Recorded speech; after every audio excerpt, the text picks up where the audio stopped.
বাইদেউ কালি মই ইয়ালৈ মোৰ মেছেজক লৈ আহিছিলোঁ আপুনি তাৰে কেইটামান টেষ্ট কৰি আজি ৰিপৰ্ট দিয়াৰ কথা কৈছিল সেইকেইটাকে নিবলৈ আহিছিলোঁ আপুনি পৰিণীতা চলিহাৰ হাজবেণ্ড হয় নাই তেখেতৰ ৰিপৰ্ট নিবলৈ আহিছিলে অঁ বাইদেউ আপুনি ঠিকেই কৈছে মই পৰিস্মিতাৰ হাজবেণ্ডেই হওঁ মই তাইৰে ৰিপৰ্ট নিবলৈ আহিছিলোঁ বাৰু বাইদেউ আপুনিতো চাগে ৰিপৰ্টটো চালেই কওকচোন তাত কিনো আছে মোৰ মেছেজৰ কিয় এনেকুৱা হৈ আছে আপুনি ৰিপৰ্টটোৰ কথা চিন্তা কৰি ইমান ভয় খাব নালাগে বুজিছে আপোনালোকৰ বাবে ভাল খবৰেই আছে আপোনাৰ পত্নী এতিয়া 3 মাহৰ প্ৰেগনেণ্ট কি প্ৰেগনেণ্ট তাকো 3 মাহৰ বাইদেউ আপোনাৰ নিশ্চয় ক'ৰবাত কিবা ভুল হৈছে আকৌ এবাৰ ৰিপৰ্টটো নিজে ভালদৰে চাওকচোন নাই মিষ্টাৰ মোৰ একো ভুল হোৱা নাই মই যিটো সঁচা যিটো ৰিপৰ্টত আহিছে সেইটোৱে কৈছোঁ আপোনাৰ পত্নী 3 মাহৰ গৰ্ভৱতী কিন্তু আপুনি এনেকৈ ৰিয়েক্ট কিয় কৰিছে নাই সেইবিলাক ঘৰুৱা মেটাৰ আপুনি ইয়াত সোমাব নালাগে বাৰু ৰিপৰ্টটো দিয়ক জল্দি মই ঘৰলৈ যাব লাগে ঠিক আছে আপুনি অকণমান ৰখক মই আনি আছোঁ খবৰটো শুনি মোৰ মূৰটোৱে কাম নকৰা হৈছে এইটো কেনেকৈ সম্ভৱ ৰিপৰ্টৰ মতে যদি কথাটো সঁচাই হয় তেতিয়াহ'লে পৰিণীতা এজনী চৰিত্ৰহীন ছোৱালী তাই দেখাত যিমান সহজ সৰল তাই সঁচা অৰ্থত ইমান সহজ সৰল নহয় তাই নিজৰ পাপ লুকুৱাবলৈ মোৰ লগত বিয়া হ'ল আৰে বিয়া হোৱা এমাহে সম্পূৰ্ণ হোৱা নাই এতিয়াই তাই 3 মাহৰ গৰ্ভৱতী কেনেকৈ হ'ব পাৰিলে এই মোৰ লগত বহুত চলনা কৰিলে নাই মই কাৰোবাৰ সন্তানক নিজৰ নাম কেতিয়াও দিব নোৱাৰোঁ আনৰ কুকৰ্মৰ ফল মই মোৰ ঘৰত ৰাখিব নোৱাৰোঁ মই এতিয়াই ঘৰলৈ গৈ এইবিলাকৰ সিদ্ধান্ত কৰিব লাগিব মই তাইৰ সন্মুখামুখি কেনেকৈ হ'ম তাই এইবোৰ কথা গম পাই তালৈ মোৰ ঘৃণাহে উপজিছে তাইৰ চেহেৰাটো চাবলৈও মোৰ মন যোৱা নাই তাই মোৰ মৰম বিশ্বাস সকলোবোৰ ভৰিৰে গচকি পেলালে ইমান বিশ্বাসঘাতকতা তাইৰ লগতে তাইৰ ঘৰৰ মানুহেও মোৰ লগত বিশ্বাসঘাতকতা কৰিলে কিন্তু এই বিশ্বাসঘাতকতাৰ প্ৰতিশোধ মই ল'ম মই মনে মনে বহি থকা বিধৰ প্ৰাণী নহয় ময়ো ইয়াৰ উচিত উত্তৰ দিম এই বাইদেউজনীও গৈ নহা হ'লগৈ মই অকণ আগবাঢ়ি যাওঁচোন কেতিয়া ঘৰলৈ গৈ এই প্ৰশ্নটো মই পৰিণীতাক কৰিম মোৰ তেনেকুৱা লাগিছে যাওঁ মই সোনকালে ৰিপৰ্টটো লৈ ঘৰলৈ যাওঁগৈ মা চাহ একাপ খাব নেকি নাই বোৱাৰী মোৰ এতিয়া চাহ খাবলৈ মন যোৱা নাই পিছে এটা কথা নহয় বোৱাৰী তুমি এতিয়া গাটো পিছে কেনেকুৱা পাইছা আৰু আমাৰ পৰিমলো দেখোন ডক্টৰৰ ওচৰলৈ যাম বুলি কৈছিল সি ডক্টৰৰ ওচৰলৈ গ'ল নে নাই তুমি ফোন এটা কৰি খবৰ লৈছিলানে অঁ মা মই এওঁলৈ ফোন কৰি আছোঁ কিন্তু কিয় জানো মোৰ ফোনটো ৰিচিভ কৰা নাই তেওঁ যাওঁতে কৈছিল অফিচ যোৱাৰ আগতে বোলে ডক্টৰৰ চেম্বাৰলৈ গৈ মোৰ ৰিপৰ্টটো আনিব আনি ঘৰত আহি দিহে তেওঁ আকৌ অফিচলৈ যাব কিন্তু এতিয়া সময় দেখোন বহুতেই হ'ল এতিয়ালৈকে তেওঁ একো খা খবৰ নাই ফোন কৰি আছোঁ ফোনো ৰিচিভ কৰা নাই কিয় বা এনেকুৱা কৰিছে এই ল'ৰাটো মানে বুজিছা শুধৰণি নহ'ল আৰু ভাবিছিলোঁ বিয়াৰ পাছত অকণমান গাত কথা লাগিব কিন্তু ক'তা এতিয়াও দেখোন সি আগৰ দৰে চঞ্চলা ল'ৰাটোৱে হৈ আছে অকণো গাত কথা নাই বুজিছানে ইয়াত যে ৰিপৰ্টটোৰ বাবে দুজনীকৈ মানুহ চিন্তাত আছোঁ সি বাৰু গম পায় নে নাপায় যদি ডক্টৰৰ ওচৰলৈ যাবলৈ পৰা নাই খবৰ এটাতো সি কৰিব লাগে অন্ততঃ ফোনটোতো ৰিচিভ কৰিব লাগে ৰ'বা সি আহক আজি ভালকৈ শিক্ষা এটা দিম মা কিজানিবা তেওঁ অফিচৰ কিবা ইম্পৰ্টেণ্ট মিটিঙত থাকিব পাৰে সেইবাবেও হয়তো আমাৰ ফোনটো ৰিচিভ নকৰাকৈ থাকিব পাৰে কাৰণ আজিলৈকে তেখেতে কেতিয়াও মোৰ ফোন এনেকৈ ৰিচিভ নকৰাকৈ নাথাকে আজি চাগে কিবা ইম্পৰ্টেণ্ট কামত আছে সেইবাবে ৰিচিভ কৰা নাই যি হ'লেও বোৱাৰী ঘৰৰ পৰা ফোন কৰি থাকিলে ৰিচিভ কৰি অন্ততঃ কথাটোতো ক'ব লাগে আমি জানো এনেই তালৈ ফোন কৰি থাকোঁ তুমি তেনেকৈ কথাবিলাক সহজকৈ নল'বা বুজিছা আমাৰ ই সঁচাকৈ বহুত চঞ্চল কিয় জানো ল'ৰাটো অকণো গাত কথা নালাগিল হ'ব দিয়ক মা লাহে লাহে সকলোবোৰ এনেও ঠিক হ'ব বোৱাৰী আৰু এটা কথা তোমাৰ গাটো সম্পূৰ্ণ ঠিক নোহোৱালৈকে তুমি বৰকৈ লৰি ঢাপৰি ঘৰৰ কাম কৰিব নালাগে মই কাম কৰা মানুহ এজনী ৰখাৰ কথাহে চিন্তা কৰিছোঁ যেতিয়ালৈকে তুমি সুস্থ নোহোৱা তেতিয়ালৈকে ঘৰত কাম কৰা মানুহ এজনী থাকিলে আমাৰ সুবিধা হ'ব নহ'লে মিছাতে তোমাৰ বেছি কষ্ট হ'ব আপুনি যি ভাল লেখে কৰিব কিন্তু মা ঘৰৰ কামকেইটা কৰোঁতে মোৰ বহুত বেছি কষ্ট নহয় গাও ইমান বেছি বেয়া নহয় দুৰ্বল লাগি থাকে আৰু মাজে মাজে মূৰটোহে ঘূৰাই থাকে এইবিলাক নৰ্মেল এনেও সোনকালে ঠিক হ'ব তথাপিও বোৱাৰী ঘৰখনলৈ বিয়া কৰি অনা এমাহ সম্পূৰ্ণ হোৱাই নাই এতিয়া যদি আৰু গা বেয়া গাৰেও তুমি ঘৰৰ কাম কৰিব লাগে ওচৰ চুবুৰীয়াই জানিলে মোক কি বুলি ক'ব বাৰু তেওঁলোকে মিছাতেই আমাক লৈ সমালোচনা কৰিব কিছুমানেতো আনৰ ঘৰুৱা কথাক লৈ সমালোচনা কৰিবলৈ সুবিধা বিচাৰিহে থাকে মই কোনো কাৰণত যে আমাৰ ঘৰৰ কথাবোৰ আনে সমালোচনা কৰাটো নিবিচাৰোঁ সেইবাবে মই যিটো ভাল লেখোঁ সেইটোহে কৈছোঁ হ'ব মা মই আপোনাৰ কথাত হকা বাধা নকৰোঁ এইখন ঘৰৰ আপুনি ডাঙৰ গতিকে এই ঘৰখনৰ সকলোবোৰ কথা বা সিদ্ধান্ত আপোনাৰ মতেই হ'ব আপুনি যি কৰে তাকেই কৰক, মই একো মানা নকৰোঁ। বাৰু মা, আপুনি এতিয়া বহক। মোৰ বাহিৰত কাপোৰ অলপ মেলি থোৱা আছে, লৈ আহোঁগৈ। ভগৱান তোমাক বহুত বহুত ধন্যবাদ। মই বিচৰা মতেই বোৱাৰী এজনী পালোঁ। নহ'লে আজিকালি এনেকৈ শাহুৱেকৰ কথা শুনা, শাহুৱেকৰ কথাত উঠা বহা কৰা বোৱাৰী পোৱাটো সহজ কথা নহয়। মই চাগে পূৰ্বজন্মত কিবা ভাল কামেই কৰিছিলোঁ, সেইবাবে পৰিণীতা নিচিনা এজনী ঠাণ্ডা মুণ্ডা ছোৱালী পালোঁ।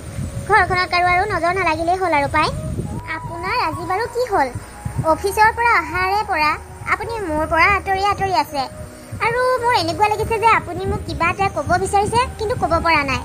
তেনেকুৱা কিবা কথা আছে যদি কওক, এনেকৈ থাকিলে ভাল নালাগে নহয়। আৰু এটা কথা, আপুনিতো আজি ডক্টৰৰ ওচৰৰ পৰা মোৰ ৰিপৰ্ট আনিবলৈ যোৱা কথা আছিল। আপুনি ডক্টৰৰ ওচৰলৈ গ'ল নে নাই, সেই বিষয়েও আপুনি মোক একো কোৱা নাই। হয়, তোমাক ক'বলগীয়া মোৰ বহুতেই কথা আছে, কিন্তু ক'ৰ পৰা আৰম্ভ কৰিম মই একো ভাবি পোৱা নাই। আচলতে তুমি মোক ইমান এটা আন্ধাৰত ৰাখিবা, ইমান ৰহস্যৰ মাজত ৰাখিবা বুলি মই ভবা নাছিলোঁ। মই ভাবিছিলোঁ মই তোমাক যেনেদৰে ভাল পাওঁ বা তোমাক যেনেদৰে বিশ্বাস কৰোঁ, সেই বিশ্বাসখিনি চাগে তুমি ৰাখিবা, কিন্তু নাই। আজিৰ যুগত বিশ্বাসৰ কোনো মূল্য নাই। যাকেই বিশ্বাস কৰা হয় তেওঁৱেই বিশ্বাসঘাতকতা কৰে। আপুনি এইবোৰ কি পাক লগা কথা কৈ আছে, আৰু মইনো আপোনাৰ কি বিশ্বাস ভাঙিলোঁ, কওকচোন মোক খোলাকৈ। খোলাকৈ ক'ব লাগে? মই খোলাকৈ ক'বলৈ কি আছে? তুমি দেখোন সকলোবোৰ জানাই যে তুমি এতিয়া 3 মাহৰ গৰ্ভৱতী। হেৰি, আপুনি ঠিকে আছেতো? কি এইবোৰ কথা কৈছে? মই গৰ্ভৱতী, তাকো 3 মাহৰ? এইটো বাৰু কেনেকৈ সম্ভৱ হ'ব পাৰে? সেইটো মোতকৈ ভালদৰে তুমিহে জানিবা। এতিয়া মোক এইদৰে অকৰালী ভাও ধৰি সুধি থাকিব নালাগে। তুমি যে আচলতে বাহিৰে যেনেকুৱা দেখুৱাই থকা ভিতৰি সেইজনী নহয়, মোৰ আৰু বুজিবলৈ বাকী নাই, বুজিলা? এইবোৰ আপুনি কি কৈছে?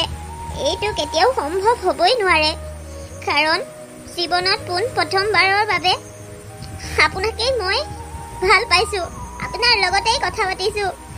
আপোনাৰ বাহিৰে মই কোনো পুৰুষৰ লগতে কোনো ধৰণৰ সম্পৰ্ক ৰখা নাই। এইবোৰ কেনেকৈ হ'ল? এতিয়া অকৰামীৰ অভিনয় কৰিব নালাগে। অভিনয় আৰু বহুত হ'ল। মই এতিয়াহে বুজি পাইছোঁ তোমাৰ পেহীয়েৰা আৰু দেউতাৰে এই বিয়াখন লৈ ইমান খৰধৰ কিয় কৰিলে। আচলতে তেওঁলোকে সকলোবোৰ জানিছিল, আৰু সকলোবোৰ জানি বুজিয়ে তেওঁলোকে মোৰ ওপৰত এই বোজা চাপি দিব বিচাৰিছিল, যাতে সমাজত কোনো বদনাম নহয়। কিন্তু চোৱা, ভগৱান ইমান নিষ্ঠুৰ নহয় যে মোৰ লগত হৈ থকা এই অন্যায়বোৰ দেখিও তেওঁ আওকাণ কৰি থাকিব।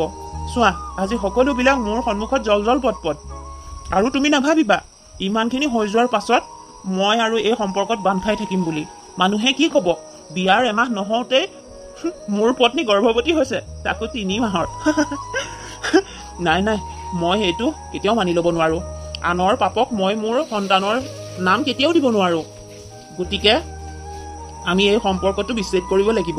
আচলতে মই মানুহক যিমান ভাল পাব পাৰোঁ, সময় সাপেক্ষে তাতকৈ দুগুণ বেছি ঘৃণাও কৰিব পাৰোঁ। আৰু তুমি মোৰ লগত যিখিনি কৰিলা, ইয়াৰ বাবে তুমি একমাত্ৰ মোৰ বাবে ঘৃণাৰ পাত্ৰ। মই আৰু তোমাৰ লগত একেলগে থাকিব নোৱাৰোঁ। ইমান খঙত এইবোৰ ডিচিশ্যন নল'বচোন। মই ভাল সঁচাকৈ কৈছোঁ। ঘৰৰ মানুহে জনাটো বাদেই দিয়ক, ময়ে এইবোৰ নাজানো এইবোৰ ক'ত কেতিয়া কেনেকৈ কি হৈ গ'ল। মই একোৱেই নাজানো।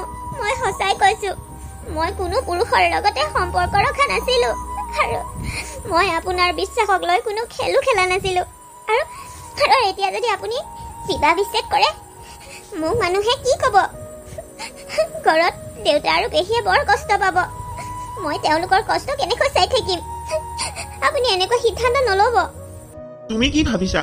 তুমি এইদৰে চকু পানী কেইটোপালমান উলিয়াই দিলে মই সকলো পাহৰি যাম? তুমি মোৰ বুকুত যিটো কামোৰ মাৰিলা, সেইটো মই কেতিয়াও পাহৰিব নোৱাৰোঁ। আৰু মই মোৰ সিদ্ধান্ত অলৰেডি লৈয়ে পেলালোঁ। এই সিদ্ধান্ত কেতিয়াও সলনি নহয়। মই কালিলৈ উকিলৰ লগত কথা পাতিম আৰু সোনকালে আমাৰ বিবাহ বিচ্ছেদ কৰিম। তুমি যিমান পাৰা সোনকালে ঘৰলৈ যোৱাৰ ব্যৱস্থা কৰিবা। এইবোৰ আকৌ কি হ'ল? মই গৰ্ভৱতী? মই সঁচাই নাজানো মোৰ লগত এইবোৰ কি হ'ল। হে ভগৱান, তুমিতো জানা আচল সত্য কি? কিয় মোক ইমান কষ্ট দিছা তুমি? মোৰ কপালত কিয় তুমি সুখ নিলিখিলা? জীৱনলৈ অকণমান সুখ আহিছিল, তাকো তুমি আজৰি লৈ গ'লা। এতিয়া মই ঘৰলৈ কি বুলি উভতি যাম? কি বুলি কমগৈ ঘৰত? মা? পৰিমল, কচোন কি হ'ল? মা, মই আৰু পৰিণীতাৰ লগত একেলগে থাকিব নোৱাৰোঁ। মই বিবাহ বিচ্ছেদ কৰিব বিচাৰোঁ। তই বলিয়া হৈছে নেকি? কি কথা কৈছ এইবোৰ? বিয়া হোৱা এমাহে হোৱা নাই, এতিয়া বিবাহ বিচ্ছেদৰ কথা কলি যে? আৰু পৰিণীতাক কি বেয়া পাইছ? ইমান ভাল সাদৰী ছোৱালী এজনী ভাগ্যৰ বলতহে পাইছোঁ। এতিয়া আকৌ তোৰ মূৰত কি পোকে ধৰিছে? তই ইমান ভাল ছোৱালীজনীৰ লগত বিবাহ বিচ্ছেদ কৰিব বিচাৰিছ যে? হা? ইমান ভাল ছোৱালীজনীৰ জীৱনটো মই ধ্বংস কৰিব বিচৰা নাই। আচলতে মোৰ জীৱনত বেলেগ কোনোবা ভাল পোৱা আছে। মই বেলেগ কাৰোবাক ভাল পাওঁ, আৰু মই সেই ঠাই কেতিয়াও পৰিণীতাক দিব নোৱাৰোঁ। আমি সমাজৰ চকুত যদিও পতি পত্নী, কিন্তু আমি সঁচা অৰ্থত পতি পত্নী হ'ব পৰা নাই। অযথা তাই মোৰ লগত থাকিলে তাইৰ জীৱনটো ধ্বংস হৈ যাব। গতিকে মই মোৰ বাবে কাৰোবাৰ জীৱনটো ধ্বংস হৈ যোৱাটো নিবিচাৰোঁ। সেইবাবে মই পৰিণীতাৰ লগত বিবাহ বিচ্ছেদ কৰিম বুলি ভাবিছোঁ নহয়, মই সিদ্ধান্ত ল'লোৱেই। আৰু মই উকিলৰ লগত এই বিষয়ে কথাও পাতিছোঁ। মই মাথো তোমাক কথাষাৰ জনাইহে দিছোঁ। তই এইবোৰ কি কৈছ ঐ? তোৰ জীৱনত যদি বেলেগ কোনোবা আছিলেই, তই বিয়াৰ আগত কিয় নকলি? তই বিয়াৰ সময়ততো একোৱে কোৱা নাছিলি। পৰিণীতাক দেখিয়ে তোৰ পচন্দ হৈছিল, বিয়া পাতিব বিচাৰিছিলি, আৰু এতিয়া এইবোৰ তই কি কৈছ? আৰু এনেকুৱা এটা সিদ্ধান্ত ল'লে পৰিণীতাই কি বুলি ভাবিব? আৰু লগতে তাহাঁতৰ ঘৰৰ মানুহে আমাক কি বুলি ভাবিব বাৰু? তই এইবোৰ কৰিব নোৱাৰ। ভাবিছিলোঁ বিয়াৰ আগতেই ক'ম বুলি, কিন্তু তোমাৰ আগ্ৰহ দেখি মোৰ ক'বলৈ সাহসেই নহ'ল। কিন্তু এতিয়া মই পৰিণীতাৰ লগত শান্তিৰে থাকিব পৰা নাই। মনত বৰ ডাঙৰ অশান্তি এটা চলি আছে। সেইবাবে মই এই অশান্তিৰ পৰা মুক্ত হ'ব বিচাৰোঁ। লগতে পৰিণীতাকো মোৰ জীৱনৰ পৰা মুক্তি দিব বিচাৰোঁ, যাতে তাইৰ জীৱনটো সুখৰ কৰিব পাৰে। নহ'লে মোৰ লগত থাকিলে তাই এনেই জীৱনটো ধ্বংস হ'ব। যি কৰ কৰি থাক। কথা এটা ক'লে বুজি নাপায়। ল'ৰা ধেমালি বুলি ভাবিছে। মন গ'লে বিয়া পাতিব, মন গ'লে বিবাহ বিচ্ছেদ কৰিব। এইবিলাক কোনো ল'ৰা ধেমালি নহয়, বুজিলি? আৰু তই কি ভাবিছ? পৰিণীতাৰ লগত বিবাহ বিচ্ছেদ কৰাৰ পাছত তোৰ পচন্দৰ ছোৱালীজনীক মই এখন ঘৰত বোৱাৰী কৰি আনিবলৈ দিম? তই যদি পৰিণীতাক বিবাহ বিচ্ছেদ কৰিবলৈ হয়, তই কোনোদিন কাকো বিয়াও কৰাব নোৱাৰিবি। প্ৰয়োজন সাপেক্ষে মই সেইটোকেই কৰিম, কিন্তু তথাপিতো মোৰ হৃদয়ত মই পৰিণীতাক ঠাই কেতিয়াও দিব নোৱাৰোঁ। বহুত চেষ্টা কৰিলোঁ, কিন্তু মই হাৰ মানিলোঁ। আৰু মই তোমাক কথাষাৰ জনাবলৈহে আহিছিলোঁ। মই ইতিমধ্যে উকিলৰ লগত সকলোখিনি কথা পাতিলোৱেই। অঁ মা, কওকচোন। বোৱাৰী, মই যিবোৰ শুনিছোঁ সেইবোৰ সঁচা নেকি? কি হৈছে তোমালোকৰ? আপোনাক জানো এওঁ কোৱা নাই কি হৈছে আমাৰ মাজত? এওঁ যেতিয়া কৈছে মইনো আৰু নতুনকৈ কি ক'ম? তাৰমানে তোমালোক দুয়োটাই এতিয়া বিবাহ বিচ্ছেদ কৰিবলৈ সাজু? কি পাগল হৈছা তোমালোক দুটা বাৰু? বিয়া এমাহে হোৱা নাই, এতিয়া আকৌ বিবাহ বিচ্ছেদ কৰিব লগা হৈছে। কি কৰিছা তোমালোকে এইবোৰ শুনিলে ওচৰৰ মানুহে বাৰু কি বুলি ক'ব? বাহিৰলৈ ওলাব নোৱাৰা হ'ম এতিয়া। মইনো কি কৰিব পাৰোঁ? এওঁ যেতিয়া সিদ্ধান্ত লৈছে, মই তেওঁৰ সিদ্ধান্তটো মানি ল'বই লাগিব। আৰু মই ইতিমধ্যে ডিভ'ৰ্চ পেপাৰত চাইন কৰিয়েই দিছোঁ। আৰু আজি আবেলিলৈ মই ঘৰলৈ যামগৈ একেবাৰে। সঁচাকৈ মই মানে কি কৰিম একো বুজি পোৱা নাই। তোমালোক দুয়োটা এতিয়া সৰুও নহয় যে তোমালোকক মই বুজাম। তোমালোক দুয়োটা ডাঙৰ, পঢ়া শুনা কৰা। মোতকৈ তোমালোকে দুটা কথা বেছিকৈহে বুজি পোৱা, বেছিকৈহে জানা। আৰু সকলো জানি বুজিও যদি এনেকুৱা এটা ভুল কৰিবলৈ ওলাইছা, মইনো আৰু কি ক'ম? ল'ৰাটোকো বুজালে একেবাৰে নুবুজে, নিজৰ সিদ্ধান্ততে অটল হৈ থাকিল। একেবাৰে বাপেকৰ নিচিনা হ'ল, যিটো ক'ব সেইটোহে কৰিব। একো নাই মা, তেওঁ যিটো সিদ্ধান্ত লৈছে সকলোবোৰতো ভাবি গুণিয়েই লৈছে। গতিকে মইনো আৰু কি হকা বাধা কৰিম? গতিকে ময়ো আৰু তেওঁৰ সিদ্ধান্তটোকে সন্মতি জনাইছোঁ। আৰু মা, ইমান দিনে মই যদি আপোনাক কিবা দুখ দিছিলোঁ বা কিবা ভুল কৰিছিলোঁ, নিজৰ ছোৱালীৰ দৰে ভাবি সকলোবোৰ পাহৰি যাব। মই আহিছোঁ। হে ভগৱান, এইবোৰ কি হৈছে ঘৰখনত? মই একো বুজিকে পোৱা নাই। ইমান হঠাতে মানুহৰ মন কেনেকৈ সলনি হৈ যাব পাৰে? আৰু পৰিমলৰ জীৱনত যে বেলেগ কোনোবা আছে, এনেকুৱা অনুভৱটো মোৰ কোনোদিন হোৱা নাছিল। সেইটো এই লগত ইমান ধুনীয়াকৈ আছিল, এতিয়া আকৌ হঠাতে কি হ'ল? নাজানো আৰু ভগৱান কি হৈছে। পেহী, অ' পেহী, পেহী। পৰি তই ইয়াত? ইমান ৰাতিখন এইদৰে কিয় আহিছ? অ' পেহী, মই ইয়ালৈ আহিছোঁ, একেবাৰে গুচি আহিলোঁ। মই এইখন ঘৰত থাকিব নোৱাৰিলোঁ। মোক এইখন ঘৰৰ পৰা জোঁৱাইৰে খেদি দিলে একেবাৰে। এতিয়া সদায় বাবে মই ইয়াতেই থাকিব লাগিব তোমালোকৰ লগত। ৰচোন ৰ, নাকান্দিবি এনেকৈ।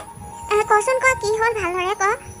পেহী, মই গৰ্ভৱতী, তাকো 3 মাহৰ।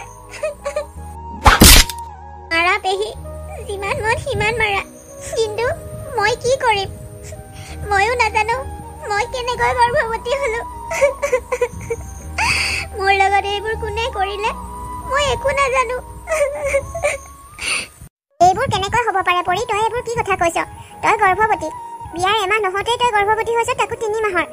তই এইবোৰ কাৰ লগত কুকৰ্ম কৰিলি? তই দেখিছো এতিয়া আমাক সমাজত মুখ উলিয়াব নোৱাৰা কৰিবি। দেউতাৰে এইবোৰ গম পালে কি কৰিব তই জাননে বাৰু? তই এইবোৰ কিয় কৰিলি?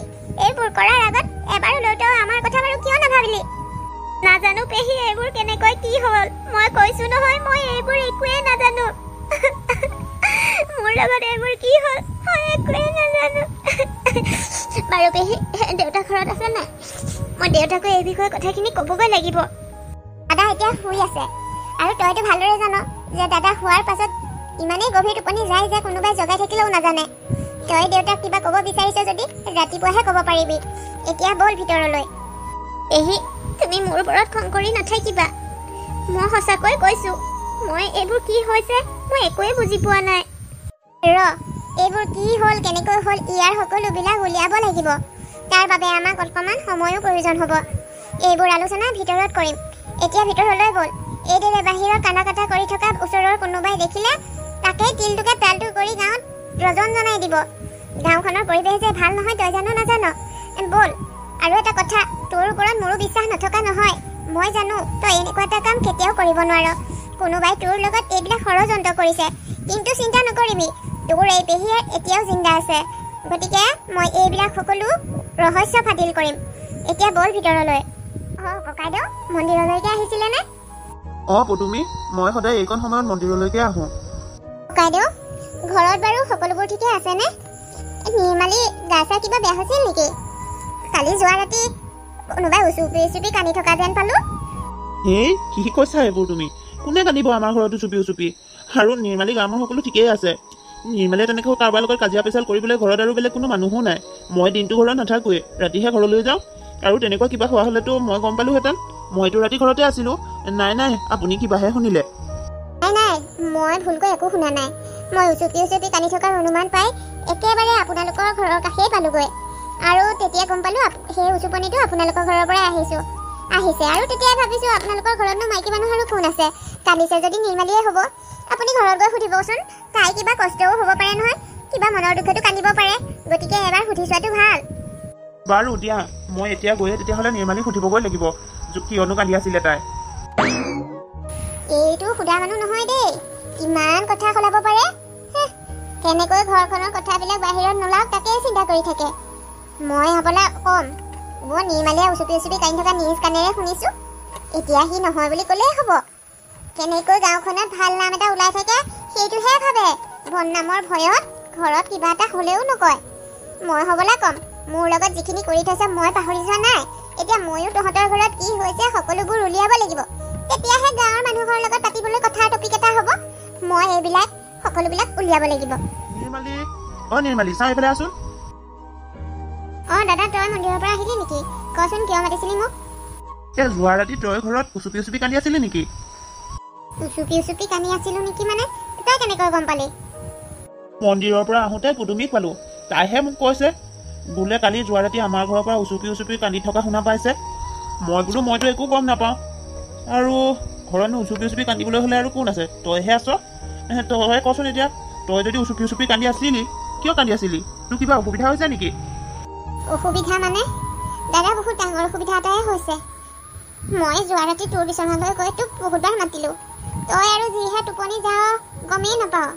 কালি ৰাতি পৰিণীতা ঘৰলৈ উভতি আহিল। তাইৰ গিৰিয়েকে তাইক ঘৰৰ পৰা উলিয়াই দিলে। আৰু এতিয়া তাই গোটেই জীৱনৰ বাবে আমাৰ ঘৰতে থাকিব লাগিব। কি? জোঁৱায়ে পৰিণীতা ঘৰৰ পৰা উলিয়াই দিলে? কিন্তু কিয়? জোঁৱাইটো স্বভাৱ চৰিত্ৰ ইমান বেয়া নাছিল। কি কাৰণে আকৌ সি ছোৱালীজনী এনেকৈ ৰাতিখন উলিয়াই দিলে? কাৰণ আমাৰ পৰি গৰ্ভৱতী, তাকো 3 মাহৰ। দাদা এতিয়া তই নিজেই ভাবচোন, বিয়া হোৱা এমাহে হোৱা নাই, এতিয়া তাই 3 মাহৰ গৰ্ভৱতী কেনেকৈ হ'ব পাৰে? আৰু এইবোৰ জনাৰ পাছত কোন স্বামীয়ে নিজৰ পত্নীক নিজৰ ঘৰত ৰাখিব? জোঁৱাই ঠাইত আমি হোৱালেও চাগে সেইটোকে কৰিলোহেঁতেন। কিন্তু এতিয়া কথাটো হ'ল, তইও পৰিণীতাক ভালদৰে জানো, ময়ো পৰিণীতাক ভালদৰে জানো। তাই আজিলৈকে কোনো ল'ৰা এটাৰ লগত কথা এটা পতাকে দেখা নাই। তেনেস্থলত তাই এইবোৰ কেনেকৈ কৰিব পাৰিব? আৰু তাই কৈছে তাইৰ লগত এইবোৰ কেতিয়া হ'ল, কেনেকৈ হ'ল তাই একোৱেই নাজানে। কি?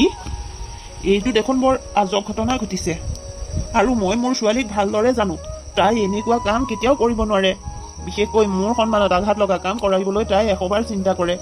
আৰু তেনেস্থলত এনেকুৱা এটা নাই, মোৰ মনে এইটো কেতিয়াও মানি নলয়। মোৰ ছোৱালীয়ে এনেকুৱা ভুল কেতিয়াও কৰিব নোৱাৰে। তাকেইতো দাদা, আমাৰ পৰি কাৰোবাৰ ষড়যন্ত্ৰৰ বলি হৈছে। কিন্তু দাদা চিন্তা নকৰিবি, খুব কম দিনৰ ভিতৰত এই সকলোবিলাক সত্য উদ্ধাৰ কৰিহে এৰিম। জানো যি কৰ কৰ, কিন্তু এটা কথা মনত ৰাখিবি, এইবোৰ কথা যাতে ঘৰৰ চাৰিবেৰৰ পৰা বাহিৰলৈ কেতিয়াও নাযায়। কাৰণ গাঁওখনৰ মানুহৰ কথাটো জানই, আমাৰ ঘৰখনলৈ সকলোৰে হিংসা। কেনেকৈ আমাৰ ঘৰৰ বদনাম এটা উলিয়াব পাৰি তাৰে সুবিধা বিচাৰি থাকে। আৰু তেনেস্থলত যদি এইবোৰ কথা কোনোবাই ঘুনুক্ষৰেও গম পায় নহয়, বাহিৰলৈ ওলাব নোৱাৰা হ'ম। গতিকে যি কৰ ঘৰৰ ভিতৰতে সমাধান কৰ। হ'ব দাদা, সকলোবিলাক মোৰ ওপৰত এৰি দে। কিন্তু এটা কথা, তই আকৌ পৰি গালি গালাজ পাৰি নাথাকিবি।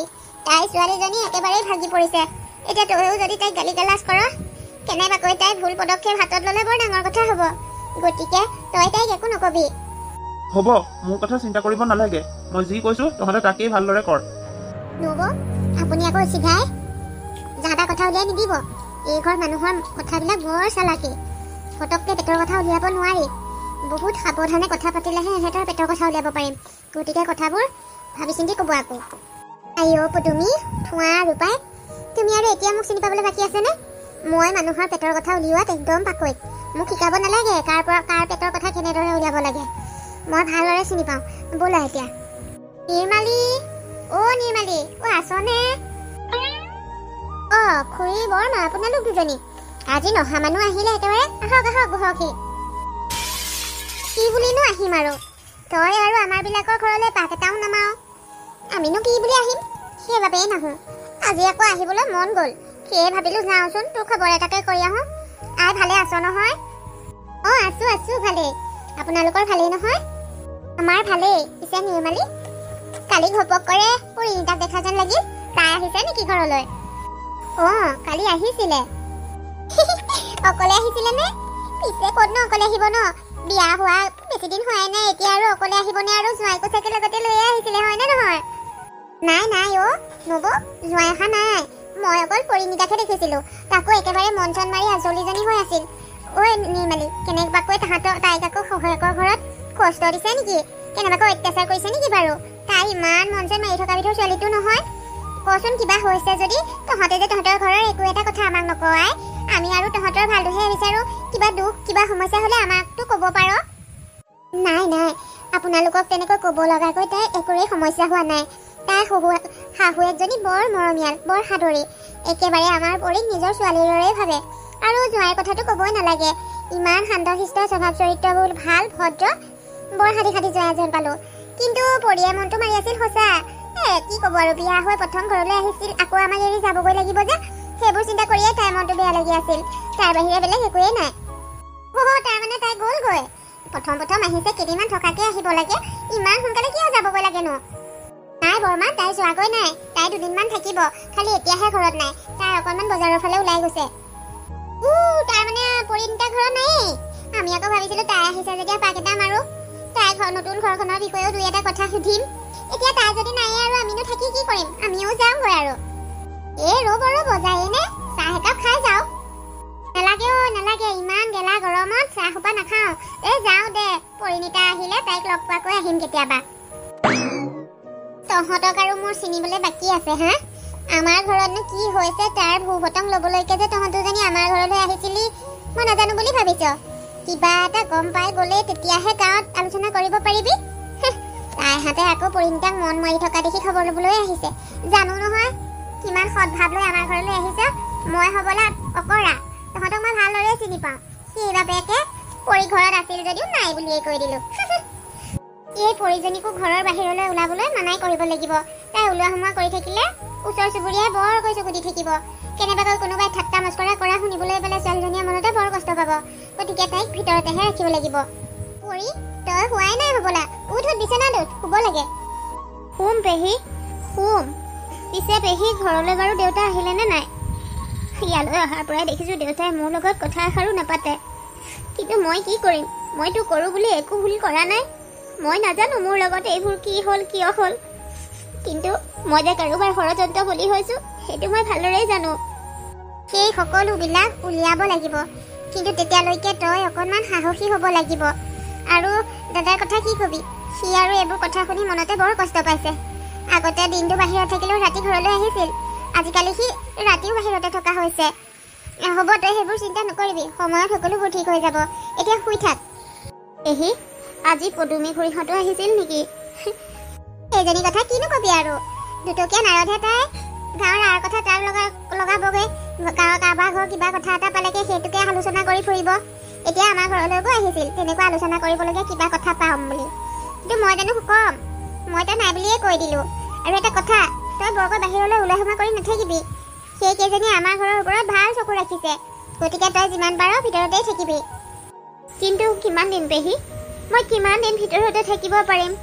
এদিনটো সকলোৱে মোৰ এই সঁচাবোৰ গম পাব। সেইটো বেলেগ কথা, বাৰু এতিয়া এইবোৰ বাদ দে, তই এতিয়া শুচোন, শু। মই তই শোৱাৰ পাছতহে বাহিৰলৈ যাম। পেহী, মই শুম, তুমি যোৱাচোন, তুমি তোমাৰ ৰুমত শুই থাকাগৈ। নাই, নহ'ব, মই তই টোপনি নোযোৱালৈকে কলৈকো নাযাওঁ। তই টোপনি যোৱাৰ পাছতহে মই মোৰ ৰুমলৈ যাম। এটা কথা, মই ইমান চিন্তাত আছো যদিও মোৰ বাৰু ৰাতি ইমান ধুনীয়াকৈ টোপনি কিয় আহে?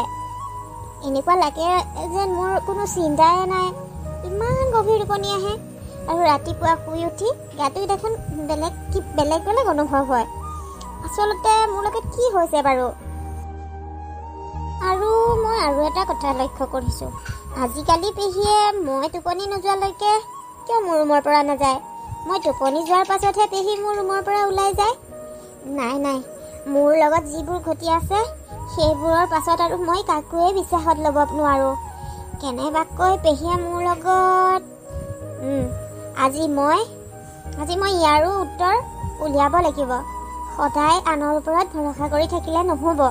আজি ৰাতি মই টোপনিৰ ভাও ধৰিব লাগিব, আৰু মই টোপনি যোৱাৰ পাছত পেহীয়েনো কি কৰে তাৰ উত্তৰ মই আজি উলিয়াব লাগিব।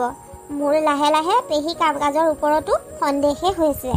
কেনেবাকৈ পেহীয়ে মোৰ লগত হয়, মই আজি এইবিলাক ভালদৰে উত্তৰ বিচাৰিব লাগিব। কাৰণ মোৰ লগত এতিয়া যিবোৰ ঘটনা হৈ আছে, এইবোৰ ঘটনা হৈ যোৱাৰ পাছত মই আৰু কাকো সহজতে বিশ্বাসত ল'ব নোৱাৰোঁ। নাই, মই পেহীকো বিশ্বাসত লোৱাটো ভাল নহ'ব, কাৰণ পেহীৰ আচৰণ মই আগতকৈ বহুত বেলেগ পাইছোঁ। গতিকে মই ইয়াৰ ৰহস্যভেদ কৰিবই লাগিব। গতিকে আজি মই ভবামতেই কামখিনি কৰিব লাগিব। আৰে, পেহীৰ ৰুমত সেইটো ক'ৰ ল'ৰা? কিনো পাতে মই মনে মনে শুনি থাকিব লাগিব। বুঢ়ী, তই কি ভাবিছ মই তোক ভাল পাই ইয়ালৈ আহোঁ? মোৰ আৰু দিন ইমানো বেয়া হোৱা নাই যে তোৰ দৰে এজনী বুঢ়ীৰ লগত মই প্ৰেমত নতলীয়া হৈ পৰিম। আচলতে ইয়ালৈ মই একমাত্ৰ তোৰ ভতিজাৰৰ স্বাৰ্থতহে আহোঁ, তই কি বুজিবি? অৱশ্যে ভালেই হৈছে, মৰমৰ চলেৰে মই তোক ব্যৱহাৰ কৰি থাকিব পাৰিছোঁ।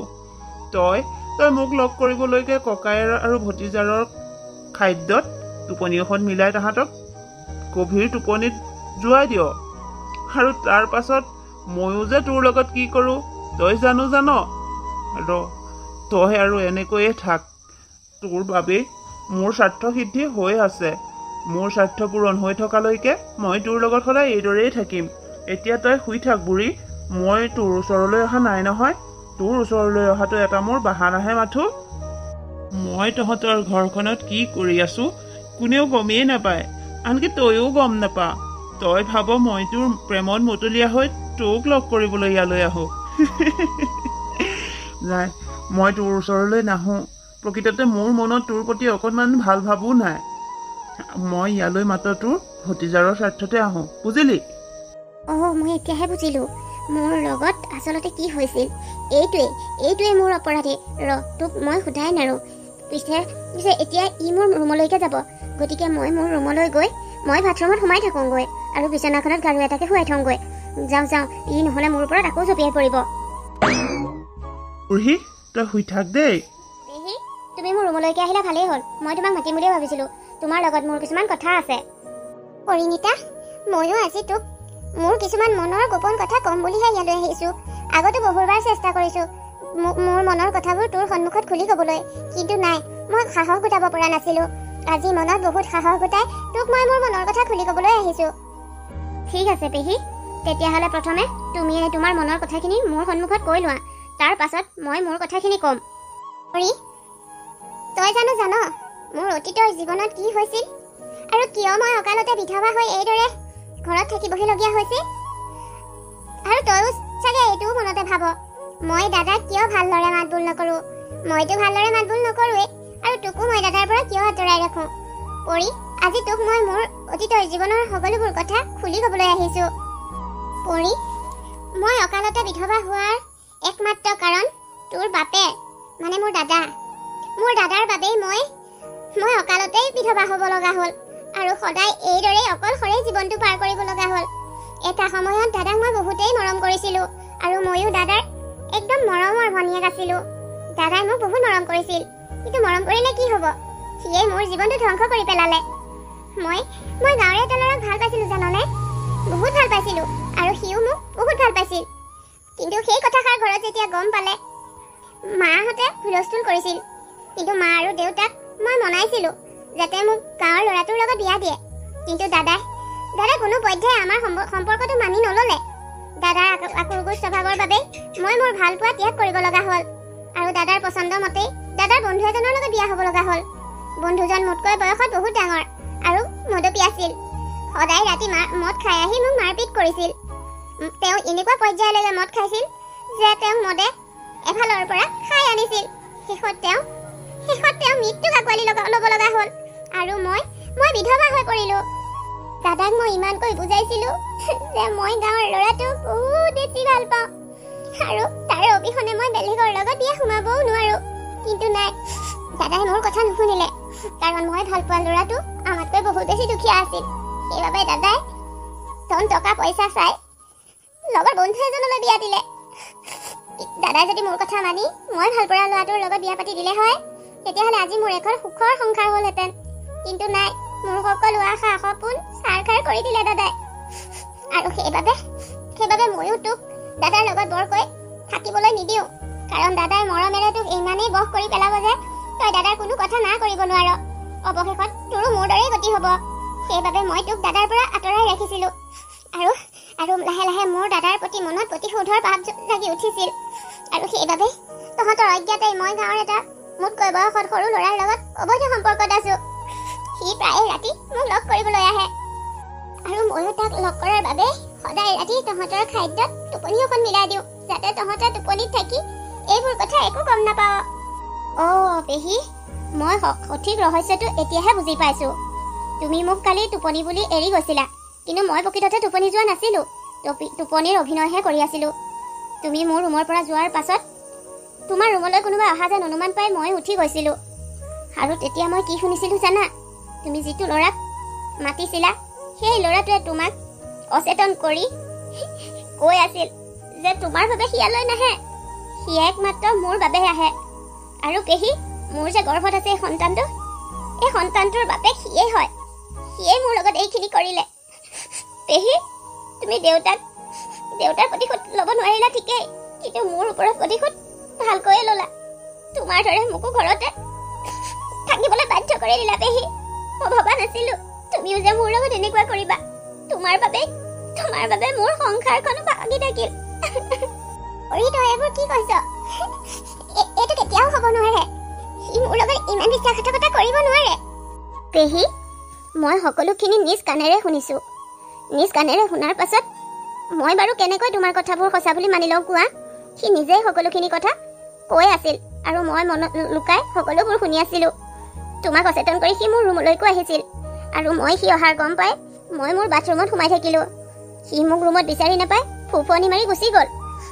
মোৰ জীৱনটো ধ্বংস হৈ গ'ল পেহী, আৰু মোৰ অপৰাধী আন কোনো নহয়, তোমাৰ সেই প্ৰেমিকজনৰ বাবেই মোৰ জীৱনটো ধ্বংস হৈ গ'ল। পৰী, তই যদি কোৱা কথাবোৰ সঁচা হয়, তেতিয়াহ'লে তাকো মই সোধাই নেৰোঁ। হয়, মই দাদাৰ প্ৰতিশোধ ল'ব বিচাৰিছিলোঁ, কিন্তু এইটোও সঁচা যে মোৰ প্ৰতিশোধৰ বাবে তোৰ অনিষ্ট হোৱাটো মই কেতিয়াও বিচৰা নাছিলোঁ। পাৰোঁতেনো মই তোৰ জীৱনটো ধ্বংস হ'ব বুলি ভাবি দাদাৰ পৰা আঁতৰাই ৰাখোঁনে? ইয়াকো মই উচিত শাস্তি দিম, তই চিন্তা নকৰিবি। মই যিমতে ক'ম তই সেইমতে কৰিবি, আৰু তই বিশ্বাস কৰ, তোৰ লগত এনেকুৱা হ'ব বুলি মই কেতিয়াও ভবা নাছিলোঁ। আৰু তোৰ অপৰাধী যে সি, সেইটোও মই ভবা নাছিলোঁ। সিও মোৰ লগত বহুত ডাঙৰ বিশ্বাসঘাতকতা কৰিলে। নাই, মই তাকো সোধাই নেৰোঁ। ইয়াৰ পাছত পৰিণীতা আৰু পৰিণীতাৰ পেহীয়েকে মিলি এটা বুদ্ধি সাজিলে আৰু সেই বুদ্ধিৰ মতে সেই ৰাতিলৈ গাঁৱৰ সেই ল'ৰাটো মাতি পঠালে। ঘৰত সোমোৱাৰ পাছতে পেহীয়েকে হুলস্থুল লগালে ঘৰত চোৰ সোমাইছে বুলি, আৰু পৰিণীতায়ো পুলিচক খবৰ দিব ধৰিলে। পুলিচলৈ ফোন লগোৱা শুনি সেই ল'ৰাটোৱে ঠেলা হেঁচা কৰোঁতে পৰিণীতা পকাত পৰি বৰ দুখ পালে। এতিয়া পৰিণীতাক হস্পিটেললৈ লৈ যোৱা হৈছে। আহকচোন তাৰ পাছত কি হয় চাওঁ। ক্ষমা কৰিব, আমি মাকজনীকে বহুত কষ্টৰ পাছত সুস্থ কৰিব পাৰিলোঁ, কিন্তু সন্তানটোক আমি বচাব নোৱাৰিলোঁ। কথাটো শুনি মনটো বৰ দুখ লাগিছে। ইমান এটা ডাঙৰ ঘটনা হৈ যাব বুলি ভবাই নাছিলোঁ। অৱশেষত সন্তানটোও এই পৃথিৱীৰ পৰা গুচি গ'ল। দুখ নকৰিব, আমিও বহুত চেষ্টা কৰিছিলোঁ সন্তানটোক বচাবলৈ, কিন্তু কি কৰিব, আমিতো মানুহে, ভগৱানে যি ইচ্ছা কৰে সেইটোৱে হ'ব। বাৰু মোৰ আৰু পেচেণ্ট আছে, মই আহোঁ দিয়ক। পৰি, ঐ পৰি, তই চাগে মোকে বেয়া পাইছ হয়নে? মোৰ বাবে এইবোৰ হ'ল, মোক ক্ষমা কৰি দিবি। মই জানি বুজি তোৰ লগত এইবোৰ কৰা নাছিলোঁ।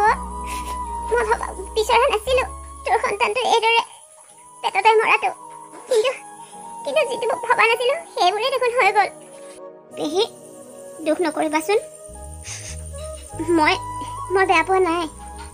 এই সন্তানটো নোহোৱা হোৱাৰ বাবে মই ভালহে পাইছোঁ, কাৰণ এই সন্তানটো জন্ম দিয়া হ'লে সন্তানটো দেখিলে মোৰ লগত হৈ যোৱা ঘটনাবোৰ মোৰ মনলৈ সদায় আহিলেহেঁতেন আৰু মোক শান্তিৰে জীয়াই থাকিবলৈ নিদিলেহেঁতেন। যদিও মই সন্তান জন্ম দিলোঁ হয়, তাক মই কেতিয়াও মোৰ নিজৰ সন্তানৰ দৰে মৰম চেনেহ কৰিব নোৱাৰিলোহেঁতেন। গতিকে মই বেয়া পোৱা নাই পেহী, যি হৈছে ভালেই হৈছে দিয়া। সঁচাকৈ ভগৱানে আমাৰ দুজনীৰ কপালত সুখেই নিলিখিলেও মোৰ যিখন কপাল তোৰো সেই একেখনেই হ'ল, আৰু তোৰ লগত এইবোৰ হোৱাৰ বাবে একমাত্ৰ দোষী মই। ইয়াৰ শাস্তি ভগৱানে মোক দিব। তই মাথো মোক ক্ষমা কৰি দিবি, মোক বেয়া পাই নাথাকিবি। তোৰ বেয়াটো মই কেতিয়াও বিচৰা নাছিলোঁ। পেহী, হোৱা কথাবোৰ হৈ গ'ল আৰু এইবোৰ এতিয়া ভাবি থাকি জানো লাভ আছে? গতিকে এইবোৰ কথা বাদ দিয়া। দাদাক এইবোৰ যে ঘটনা হৈ আছে একো গমেই নাপায়, সিও মনতে বৰ কষ্ট পাইছে জাননে? তোৰ লগত সেইবোৰ ঘটনা হোৱা দিন ধৰি সি ঘৰত তেনেকৈ নথকাই হ'ল। ঘৰতনো কি হৈছে তাৰো খবৰ নৰখা হ'ল। এতিয়া যে ইমান ডাঙৰ ঘটনা এটা হৈ গ'ল সি চাগে গমেই নাপায়। গম নাপালেতো ভালেই পেহী, যদি দেউতাই এইবোৰ একো গমেই পোৱা নাই তেতিয়াহ'লে ভালেই হৈছে। আমিও দেউতাক একো নকওঁ, এইবোৰ সকলো আমাৰ মাজতে থাকক দিয়া। সি গম পোৱা নাই ভালেই হৈছে, এনেই মানুহটো ভাগি পৰিছে। আকৌ এইবোৰ গম পালে নিজকে চম্ভালিব নোৱাৰা হ'ব। গতিকে তই ঠিকেই কৈছ, আমি এই কথাটো আমাৰ মাজতে ৰাখিব লাগিব। আজি মোৰ পৰিমললৈ বৰকৈ মনত পৰিছে, নাজানো কিয় বা ইমান তালৈ মনত পৰিছে। সি চাগে আৰু এতিয়া নতুনকৈ বিয়া পাতি নতুনকৈ সংসাৰ তৰিলে। তাৰ চাগে মোৰ কথা মনতেই নাই, আৰু মনতনো থাকিব ক'ৰ পৰা। তাৰ মতেতো তাক মই বহুত ডাঙৰ বিশ্বাসঘাতকতা কৰিলোঁ, কিন্তু একমাত্ৰ ভগৱান আৰু মই জানো যে মই তাৰ লগত জানি বুজি একোৱেই বিশ্বাসঘাতকতা কৰা নাই। এইবিলাক মোৰ লগত হৈ যোৱা একমাত্ৰ এটা ষড়যন্ত্ৰ। পেহীৰ ভুলৰ বাবে মই শাস্তি ভুগিব লগা হৈছে, য'ত নেকি মোৰ কোনো দোষেই নাছিল। পৰিমল, তুমি মোক ভুল বুজি আছা। মোৰ জীৱনৰ প্ৰথম ভালপোৱা তুমিয়েই আছিলা, তোমাকেই মই ভাল পাইছিলোঁ। তোমাৰ অবিহনে মই কোনো পুৰুষৰ কথা ভাবিয়েই পোৱা নাছিলোঁ। কিন্তু চোৱাচোন মোৰ লগত এইবোৰ কি হৈ গ'ল। আচলতে ভুল তোমাৰ গাত নহয়, তোমাৰ ঠাইত মই হোৱা হ'লেও চাগে এনেকুৱাই কৰিলোহেঁতেন। তুমি তোমাৰ ঠাইত শুদ্ধ, কিন্তু মই এটাহে বুজি নাপালোঁ, ভগৱানে আনৰ ভুলৰ শাস্তি মোক কিয় দিছে? কিয় মোৰ জীৱনটোৰ লৈ এনেকৈ খেল খেলিলে? এতিয়াও মোলৈ বিয়াৰ প্ৰস্তাৱ নহাকৈ থকা নাই, কিন্তু যিমান বিয়াৰ প্ৰস্তাৱ আহিলেও মই কেতিয়াও পুনৰ বিয়া বহিব নোৱাৰোঁ, কাৰণ মোৰ হৃদয়ত পৰিমলৰ যিখিনি ঠাই সেইখিনি ঠাই মই বেলেগ কাৰোবাক কেতিয়াও দিব নোৱাৰোঁ। কাৰণ পৰিমল মোৰ প্ৰথম আৰু সঁচা ভালপোৱা আছিল, যাক মই সদায় হৃদয়ত সজীৱ কৰি ৰাখিব বিচাৰোঁ। পৰিণীতা, পৰিমল তুমি? কিন্তু তুমি ইয়ালৈ কিয় আহিছা? পৰি, তোমাৰ লগত হৈ যোৱা সকলোবোৰ কথা মই গম পাইছোঁ। মই তোমাৰ লগত বহুত অন্যায় কৰিছোঁ, সেইবাবে মই কৰা অন্যায়বোৰ, মই কৰা ভুলবোৰ শুধৰাবলৈ আহিছোঁ। মই তোমাক আকৌ মোৰ লগত লৈ যাবলৈ আহিছোঁ। জোঁৱাই, তুমি ইয়াত? অঁ দেউতা, মই ইয়াত। কিয় মই অহাৰ বাবে আপোনালোকে বেয়া পাইছে নেকি? কথাও যে কোৱা আৰু তুমিনো আহিলে আমি কিয় বেয়া পাম? তুমি অহাৰ বাবে ভালহে পাইছো, কিন্তু এনেকৈ খবৰ খাতি নিদিয়াকৈ হঠাৎ ওলোৱাৰ বাবে আচৰিতো হৈছো। এতিয়া কোৱাচোন, এনেকৈ হঠাতে আহি ওলোৱাৰ কাৰণটোনো কি? হঠাৎ আহিলোঁ মানে পেহী, মই ইমান দিনে পৰিণীতাক লৈ যে এটা ভুল ধাৰণা লৈ আছিলোঁ, সেই সকলোবিলাক হৈ যোৱা ঘটনাটোৱে স্পষ্ট কৰি দিলে। মই যিদৰে ভাবিছিলোঁ পৰিণীতাক, তাই তেনেকুৱা নহয়। গতিকে তাই যেতিয়া কোনো ভুলেই কৰা নাই, তেতিয়াহ'লে শাস্তিনো কিয় পাব লাগে? সেয়ে মই পৰিণীতাক লৈ যাবলৈ আহিছোঁ। কিন্তু তুমি এনেকৈ নিবলৈ আহিলে আমিতো পৰিণীতাক পঠাব নোৱাৰো, কাৰণ তোমালোকৰ মাজততো বিবাহ বিচ্ছেদ হ'ল। বিবাহ বিচ্ছেদ নোহোৱা হ'লে কোনো কথা নাছিল, ভালহে পালোহেঁতেন। কিন্তু এবাৰ বিবাহ বিচ্ছেদ হৈ যোৱাৰ পাছত এইটো কৰাটো ভাল হ'ব জানো? কোনে ক'লে আমাৰ বিবাহ বিচ্ছেদ হৈছে বুলি? পেহী, মই মাথো কাগজখিলাত তাইৰ চাইনহে কৰাইছিলোঁ। সেইখন আজিও মোৰ বিচনাৰ তুলিৰ তলতে আছে, মই ক'তো জমা কৰা নাই। গতিকে আমাৰ বিবাহ বিচ্ছেদ হোৱা নাই, আমি এতিয়াও পতি পত্নী হৈয়ে আছোঁ। তেতিয়াহ'লে আৰু চিন্তাৰ কোনো কাৰণেই নাই। মাজনী, জোঁৱায়ে তোক নিবলৈ আহিছে নহয়, তোৰ কিবা ক'ব লগা আছে নেকি? মোৰ আপত্তি আছে দেউতা, কাৰণ আমাৰ মাজত বিবাহ বিচ্ছেদ নহ'লেও পৰিবলে মাৰ আগত মোৰ কথা সকলোবোৰ কৈছে। লগতে এইটোও কৈছে যে মই এজনী চৰিত্ৰহীন ছোৱালী। ইমানখিনি কথা কোৱাৰ পাছত মই সেইখন ঘৰলৈ কেনেকৈ যাম দেউতা? আৰু গ'লোৱে যেনিবা সেইখন ঘৰলৈ যোৱাৰ পাছত মোৰ আত্মসন্মান থাকিবনে? য'ত মোৰ আত্মসন্মানেই নাথাকে, তালৈ যোৱাতকৈ ইয়াত গাঁৱৰ মানুহৰ হাঁহি ঠাট্টা মস্কৰা শুনি দুখে কষ্টৰে তোমালোকৰ লগত থকাটোৱে ভাল হ'ব। পৰিণীতা, তুমি এটা ভুল ধাৰণা লৈ আছা। তুমি মাক সোধা নাছিলা নেকি যে মই তোমাৰ লগত কিয় ডিভৰ্চ বিচাৰিছিলোঁ? তোমাৰ লগত যে এইবোৰ হৈছে ইয়াৰ ঘুণাক্ষৰেও মায়ে নাজানে। মই মাক কোৱাই নাই। মই মাথো কৈছিলোঁ যে মোৰ বেলেগ কাৰোবাৰ লগত সম্পৰ্ক আছে, সেইবাবে তোমাৰ লগত মই শান্তি পোৱা নাই আৰু তোমাৰ লগৰ সংসাৰখন মোৰ সুখৰ নহ'ব। সেইবাবে মই তোমাৰ লগত বিবাহ বিচ্ছেদ কৰিব বিচাৰিছোঁ বুলিহে মাক কৈছিলোঁ। তোমাৰ গাত দুখ পৰাকৈ মই কোনো কথাই মাক কোৱা নাছিলোঁ। কি? তাৰমানে তুমি সকলোবোৰ দুখ নিজৰ গাত জাপি লৈছিলা? পৰিমল, তুমি দেখোন মই ভবাতকৈও বহুত ভাল। তুমি সঁচাই বহুত মহান। ভগৱানে বহুত ভাগ্যৰ বলতহে চাগে তোমাৰ দৰে এজন স্বামী দিছে মোক। পৰি, মই সকলোবোৰ দুখ মোৰ ওপৰত জাপি লৈছিলোঁ, কাৰণ মই তোমাক ভাল পাওঁ আৰু মোৰ ভালপোৱাই কেতিয়াও নকয় যে মই তোমাক বদনামী কৰিম। সেইবাবে মই সকলোবোৰ দুখ নিজৰ মূৰৰ ওপৰত জাপি লৈছিলোঁ। এতিয়া কোৱা, তুমি যাবানে মোৰ লগত? আমি আকৌ এখন নতুন সংসাৰ আৰম্ভ কৰিম। তাত কোনো দুখ কষ্ট চকু পানী থাকিব নোৱাৰিব। তাত কেৱল হাঁহি সুখ আনন্দহে থাকিব। কোৱা, তুমি যাবানে? যিজন স্বামীয়ে নিজৰ পত্নীৰ দুখ ঢাকিবলৈ নিজৰ গাতে সমস্ত দুখ জাপি লয়, সেইজন স্বামীৰ পৰা আঁতৰি থাকিব পাৰি জানো? ময়ো মনতে কিছু ভুল ধাৰণা লৈ আছিলোঁ, এতিয়া সকলোবোৰ স্পষ্ট হৈ পৰিল। গতিকে মই আৰু কোনো কাৰণতে তোমাৰ পৰা আঁতৰি থকাটো নিবিচাৰো। মই যাম তোমাৰ লগত। আমি আকৌ এখন নতুন সংসাৰ আৰম্ভ কৰিম। এতিয়া তহঁতে বুজি পালি নে? সত্য লাগিলে যিমানেই তিতা নহওক, তাৰ ফল কিন্তু এটা সময়ত মিঠাই হয়গৈ, আৰু বেয়া কৰ্মৰ ফল সদায় বেয়াই হয়গৈ। তোৰ গাত কোনো দুখ নাছিল, তই ষড়যন্ত্ৰৰ বলি হৈছিলি, আৰু সেইবাবে তোৰ জীৱনলৈ ভগৱানে পুনৰ সুখৰ আমন্ত্ৰণ কৰিছে। তই আৰু না নকৰিবি মাজনী, তই যা, তই জোঁৱাইৰ লগত জোঁৱাই ঘৰলৈ যা। ৰচোন দাদা, তই তাহাঁতক পঠিয়ালিয়ে যে, আজিয়ে যাব নালাগে। পৰিমলো আমাৰ ঘৰলৈ বহুত দিনৰ মূৰত আহিছে। আজি ৰাতিটো থাকক, সকলোৱে দেখা শুনাকৈ ভালকৈ এসাঁজ খাওঁ, কালিলৈ পুৱা যাবগৈ। হ'বনে পৰিমল? ঠিক আছে পেহী, বহুত দিন লগে ভাগে এসাঁজ হোৱাই নাই। আজিয়ে সকলোৱে হাঁহি মাতি এসাঁজ খাম। এতিয়া আপোনালোক ৰখিব, মই বজাৰৰ পৰা ডাঙৰ মাছ এটা লৈ আহোঁগৈ। আজি ভালদৰে এসাঁজ খাব লাগিব। লগতে পেহী, আপুনি ঔটেঙা দি বনোৱা মাছৰ আঞ্জাখন মোৰ জিভাত লাগিয়ে আছে। গতিকে আজি আপোনাৰ হাতেৰে ঔটেঙা দিয়া মাছৰ জোল খাম। জোঁৱাই, তুমি যাব নালাগে। ইমান দিনৰ পাছত পৰিণীতাৰ ওচৰলৈ আহিছে, দুয়ো বহি সুখ দুখৰ কথাকে পাতা। বজাৰলৈ ময়ে যাওঁ, ময়ে ডাঙৰ মাছ এটা লৈ আহিম। বহু দিনৰ পাছত মনটো আজি পাতল পাতল লাগিছে। নহ'লে মই পৰিণীতাৰ বাবে সদায় নিজকে জগৰীয়া কৰি থাকিলোহেঁতেন। মোৰ বাবে পৰিণীতাৰ জীৱনটো ধ্বংস হৈ গ'ল বুলি মই নিজক কেতিয়াও ক্ষমা কৰিব নোৱাৰিলোহেঁতেন।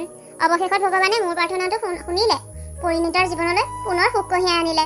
ভগৱান, তোমাক বহুত বহুত ধন্যবাদ। মোৰ ভতিজীজনীৰ জীৱনটো সদায় সুখী কৰি ৰাখিবা। ইয়াতকৈ আৰু মোক বেছি একোৱেই নালাগে। লগতে বন্ধু বান্ধৱীসকল, আজিৰ কাহিনীটো বাৰু চাই কেনেকুৱা পালে? ভাল পালে নে বেয়া পালে কমেণ্ট কৰি জনাব দেই। ভাল পালে লাইকো কৰিব, শ্বেয়াৰো কৰিব। লগতে মই বাৰু ভুল কৰিছিলোঁ নে শুদ্ধ কৰিছিলোঁ, যদি সম্পূৰ্ণকৈ ভিডিঅ'টো চাইছে তাৰো কমেণ্ট এটা ভিডিঅ' চাবলৈ আহিছে তেওঁলোকেও কিন্তু মোৰ চেনেলটো ছাবস্ক্ৰাইব নকৰাকৈ নাযাব আৰু মোৰ এনেকুৱা ভিডিঅ' যদি আগলৈকৈ পাব বিচাৰে তেতিয়াহ'লে নটিফিকেশ্যন বেলটো অল কৰি ল'ব তেতিয়াহে মই দিয়া ভিডিঅ'বোৰ আপোনালোকে সদায় পাব আকৌ এটি নতুন কাহিনীৰে নতুন ভিডিঅ'ত লগ পোৱাৰ আশাৰে আজিলৈ আহিছোঁ আপোনালোক সকলো কুশলে থাকক বাই বাই